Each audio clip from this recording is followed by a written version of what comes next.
enquêté. C'est vrai que chaque année, vous savez, il y a les nouveaux formats qui se présentent, qui sont achetés par les chaînes, par les producteurs. Et c'est vrai que cette année, eh bien, le marché a été assez bon. On a toutes les nouveautés. Alors, certaines sont déjà programmées, d'autres pas encore. Alors, je ne sais pas si on doit les attendre ou pas. En tous les cas, on a enquêté. Regardez. Comme chaque année, beaucoup de nouvelles émissions télé vont débarquer sur nos écrans en France. On vous en a déjà parlé, mais The Masked Singer arrive très bientôt sur TF1. California dreaming, I'm such a winner's Ce talent show complètement déjanté où des stars porteront des déguisements spectaculaires pour dissimuler leur identité sera animé par Camille Combal. Autre talent show qui va débarquer sur TF1, La Chanson Secrète, une émission qui a déjà fait ses preuves un peu partout en Europe. Des chanteurs vont surprendre d'autres artistes en faisant des covers de leurs plus grands titres. On va faire une petite surprise à Nikos. France 2, quant à elle, investit dans le sport avec $1 Million Miles, un format américain produit par la superstar du basket LeBron James. Will it be enough? Dans cette compétition, les candidats vont se mesurer à des athlètes de haut niveau pour remporter de l'argent. On vous en avait déjà parlé, mais ça se précise, l'émission d'Arthur de Zombie intitulée District Z est déjà en cours de production. Salut l'audace d'Arthur, qui pour le coup paraît très sûr de lui. L'univers zombie est aujourd'hui ce que le western était aux années 70. Des zones où il n'y a plus de loi, où la seule chose qui compte est la survie. Voilà pour les nouveaux formats qui arrivent en France, mais à l'étranger, il existe des émissions encore plus surprenantes, comme Parental Guidance, où des parents épient en cachette leurs enfants et leurs compagnons jusque dans l'intimité. Toujours dans l'univers familial, voici Family or Fiancé, une émission où des couples doivent passer quelques jours avec leur belle famille qui les déteste. I can't do that for my wife. She's not yet. Bref, à la fin, ils devront faire un choix entre leur fiancé et leur famille. On reste dans le mariage avec Worst Engagement Ever, une compétition qui récompense la pire demande en mariage. Et le meilleur pour la fin avec Mums Make Porn, littéralement maman fait du porno. Un concept anglais complètement fou où des mamans vont explorer l'industrie du sexe et devront même produire leur propre film. De la réalisation au casting. Close-up shots of genitalia.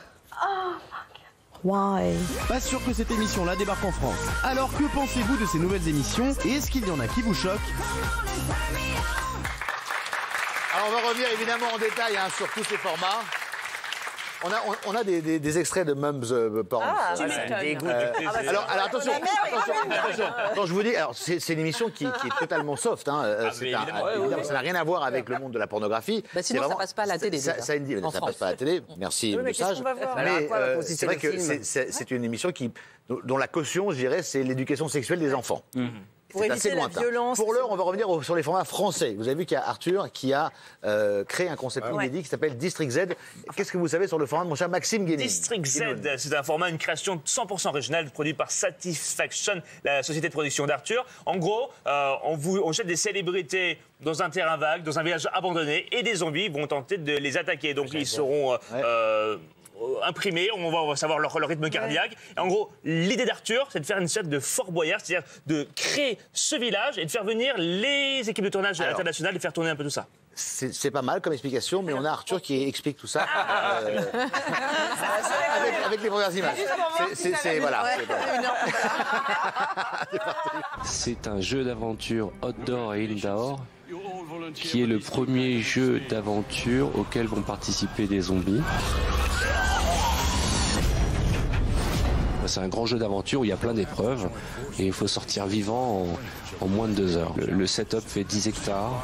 Il y a un très gros développement technologique puisqu'on aura les différents points de vue des candidats sur une app. La manière de filmer va être différente. On veut se rapprocher des jeux vidéo, donc ce sera entre de la télévision et des jeux vidéo, mais ça reste une émission de télévision. But remember, at home, no one can hear you scream.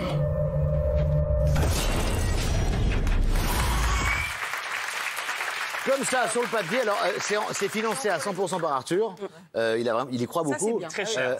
Il veut en faire un jeu. Vous y croyez pas, Bernard Montiel? Non, alors je vais vous dire, le casting est magnifique. Je vois, on a reconnu tous Jean Reno, bien sûr. Merci. Je sais pas s'il y aura Jean Reno dans l'émission. T'es pas la cible. Oui, il a pris une sacrée technique en tout cas, les hectares, etc. Ouais. Non, il a fait un super boulot, j'en suis sûr. Mais moi, c'est que ça me dit rien les zombies. Oui. Moi, à la limite, c'est comme quand vous allez à la fête foraine. Moi, je vois un zombie, je le frappe. Alors, donc on peut pas les frapper, c'est des comédiens. Alors, la mode chez les ados. Juste pour info, vous savez que Walking Dead sur le câble américain, les audiences, l'épisode 1, je crois, de la saison 5 ou 6, c'était 45 millions de téléspectateurs. Ah oui, c'est regardé aux États-Unis. C'est gigantesque. Le phénomène, un peu moins. Le phénomène zombie est important. Et je pense que ni toi ni moi c'est pareil, mais je dis quand même que j'y crois parce que je suis sûre que ça va ramener aussi certains jeunes à la télévision. Ils ont envie de voir des jeux vidéo qui sont sous forme d'émissions télé. Et là, franchement, il a les yeux plus gros que le ventre et on a envie, on a hâte. Enfin, moi, j'ai hâte de voir ce que ça va donner en vrai. Franchement, c'est exactement ça. Il projette déjà d'en faire un jeu vidéo. C'est vraiment, on va être dans cet univers-là. Et moi, j'y crois, alors que je le regarderai pas parce que ça me fait peur. Ça existe les zombies ou pas? Mais est-ce que les zombies, il y a un film qui va faire l'ouverture de Cannes cette année, c'est un film sur les zombies quand même. Voilà, The Death Don't Die, The Dead Don't Die. Ça veut dire les morts ne meurent pas. Ça va être réalisé comme au cinéma. Alors, en matière de zombies, pardon, moi je me pose l'âge, c'est ma passion, les zombies. Voilà. Or, le concept du film de zombies ou de la série zombie qui fonctionne, c'est basé sur la survie, pas sur la recherche d'un trésor ou tout ça. Tout l'intérêt d'un film de zombies, ce ne sont pas les zombies, c'est juste les humains qui s'entre-déchirent pour survivre. Là, c'est pas le cas, ça va pas être le cas. Donc du coup, c'est un contresens sur le concept. Alors, il y a Arthur qui a donc ce format-là. Il y a le format sur le Full Monty on en a parlé. Hein. Ça s'appelle comment le format? J'ai oublié. The Real Full Monty, The Bird Dies. Merci. Je vais attendre comme le disait l'oreillette, ça ira peut-être plus vite. Mais il ne sait pas non plus, en résine, ça ne sait pas non plus. Ça s'appelle Bear. Voilà. Un poil tout le monde. C'est les zombies aussi. C'est pas les zombies, c'est des zizi. Ça n'a rien à voir. C'est mieux. Un peu mieux. J'ai pas peur là déjà. Alors c'est vrai qu'Arthur avec Vettel, l'audience, alors elle est pas, c'est en baisse, c'est en dents de scie on va dire. C'est en dents de scie, ça dépend des jours, ça dépend des fois, ça dépend des inédits. C'est vrai que pendant quasiment tout l'été ils l'ont diffusé toutes les semaines, ça a un peu usé le format. Ils ont testé Jarry. Ça n'a pas fonctionné nécessairement. 800 000, hein. Ils essayent que ce soit son nouveau Joker à Arthur. Donc il y a des tests qui sont faits. Mais vous savez pas, dans les nouvelles versions qui ont été enregistrées récemment, ils ont changé le mur infernal et ils apportent de nouvelles épreuves. En un mot, c'est usé, quoi. Il faut le dire. C'est quand même une formule usée. Il a besoin de se renouveler. Beaucoup de formats. Est-ce que le défaut, peut-être de la chaîne, c'est d'aller trop loin dans les saisons? Maintenant, Vettel, on a compris. Est-ce qu'il fallait pas changer, passer à autre chose? Bien sûr, c'est usé. Non, et puis c'est toujours les mêmes, c'est le même casting quand même. Hein. Franchement, il a sa bande, Arthur, il a sa bande, donc on voit tout le temps les mêmes. Le concept nous fatigue. Je crois qu'il est vraiment temps de passer à autre chose, mais je suis pas sûre que ce serait pas Arthur, il aurait giclé. Que ce soit salvateur pour lui. Évident. Mais je crois qu'il y a des nouvelles versions qui arrivent cette semaine dans Vettel, il a tout changé, il a modifié les équipes pour essayer de renouveler un peu l'esprit. Mais bon, c'est vrai que, en tout cas, Arthur, il doit rebondir sur TF1. Il crée. Alors, il y a un format qui arrive, alors on en a parlé, c'est Masked Singer. Oui. Le principe est assez simple. Vous avez des chanteurs qui arrivent donc déguisés, qui sont jugés, et en fait, s'ils sont reconnus, eh ben, ils enlèvent le masque, ils ont perdu, et s'ils ne sont pas reconnus, ils restent de semaine en semaine avec leur masque sur la tête. Je ne sais pas si on a des images ou si on va en remettre. Mais la voix est la même.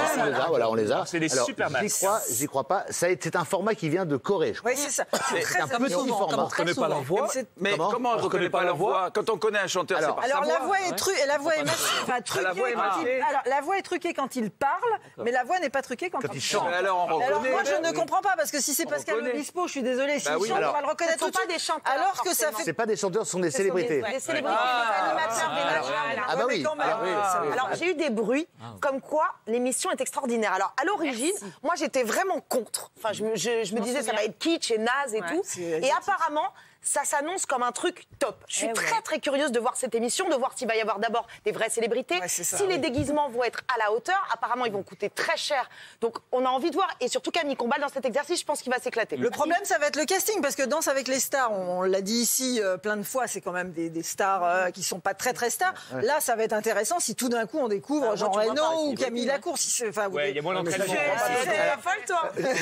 Il y a un autre format français qui a cartonné pendant les fêtes, c'est la chanson secrète, avec près de 5 millions de téléspectateurs. 4,8 millions exactement, qui a été vendu au Portugal, aux Pays-Bas, en Finlande, en Espagne et en Italie. On vous rappelle que c'est regardé. J'aime les surprises, en général. Oh mais non! Je sais pas du tout ce qui va m'arriver, je suis un peu paniquée. En général, je suis pas très surprise. Ça fait très longtemps que j'ai pas autant stressé, je tremble encore. Je ne sais pas ce qui se passe. Et ce soir, c'était important pour moi de lui montrer à quel point je l'aime. On va faire une petite surprise à Nikos. On